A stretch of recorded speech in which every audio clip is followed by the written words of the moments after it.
What's up everybody, this is BR here, and for today's video I want to talk about something that makes me a little mad. And that something has to do with the prices of video games changing for the newer generations of consoles, specifically AAA titles. Now if you're not aware, Modern Warfare 2 is now available on Steam for pre-order, and that actually surprised me a little. And this is pretty much Activision admitting defeat following EA with allowing the consumer to choose which storefront they want to use, rather than holding a game hostage behind a launcher. And there really is no contest to it, Steam is just objectively better. I'm sorry, Origin never worked, and Battle.net is very limited. I wish storefronts would actually recognize this, but you know what, that's not really here nor there. It's nothing really to get mad over nowadays because, well, it's pretty much the end of an era. I also don't appreciate Epic buying out games and holding them hostage either, but I don't think they're going to be going away anytime soon, and at the very least they do give free games. Still, their storefront could use some work. But that's a topic for another time. But that wasn't the only thing that surprised me. What also surprised me was the MSRP pricing that they're going with Modern Warfare 2. Instead of going with the tried and true $60, they're taking the route of the PS5 and now charging $70. Which, admittedly, it is only $10, but at the same time, it's 10 frickin' dollars. It doesn't matter what you're buying, you're still spending $10. Now, personally, I find this as a ripoff because I wouldn't pay $60 for Call of Duty in the first place, let alone $70. I really don't think the games themselves or the support after the game is launched really justifies that price point.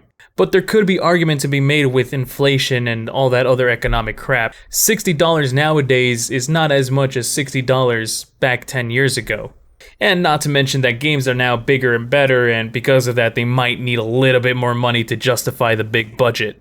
But that really isn't the main issue that I have with the game. Again, it's a personal grievance, but it's not going to convince anybody. What really pisses me off is that they're fucking double dipping. And they're double dipping on us, the consumer. And what I mean specifically is, every Call of Duty since Modern Warfare 2019, or even hell, Advanced Warfare, has had some fucking ridiculous microtransactions. To be fair, it is the status quo with a lot of AAA games nowadays to pretty much charge full game prices for stupid cosmetics and other crap that you really don't give a shit about. But for most of those other games, those games are free to play. You're not paying $60 up front.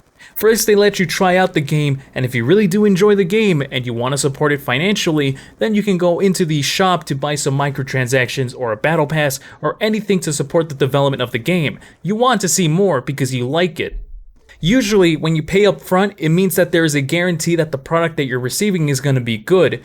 Usually, of course. You are taking a risk when you're paying up front, but at the very least there is some guarantee that the game that you're buying is not complete dog shit. But see, that's what really irks me though. Call of Duty has had a track record of being neither. It really hasn't been a hit since 2019, or even then go a little bit farther back if your tastes are a little bit more refined, Black Ops 2, and the support of the games have been really lackluster. I mean, how long did it take them to put an anti-cheat into Warzone, or even have a good anti-cheat for the main game itself?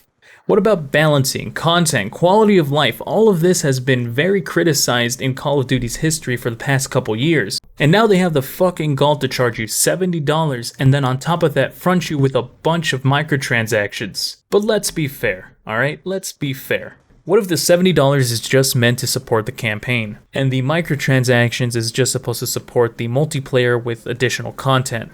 That sounds fair, right? Well, I don't think that Call of Duty has ever had a campaign that really justifies that $70 price point for the past, I don't know how many years. That's really a sentiment that you have to fill out, but as far as I go, a lot of the campaigns really just kind of suck. They're not worth the full price. That's why you paid full price, because it included the campaign, zombies, and multiplayer. And if you're paying $70 for the campaign and it's not good, then it's a goddamn ripoff. Well, what if all the budget went into, pretty graphics and the different types of guns and all that stuff and blah, blah, blah, blah, blah? Well, then that's not a justification for the high price point. That's just a waste of resources. And I can possibly name hundreds of games that are more worthy of your money than a Call of Duty campaign.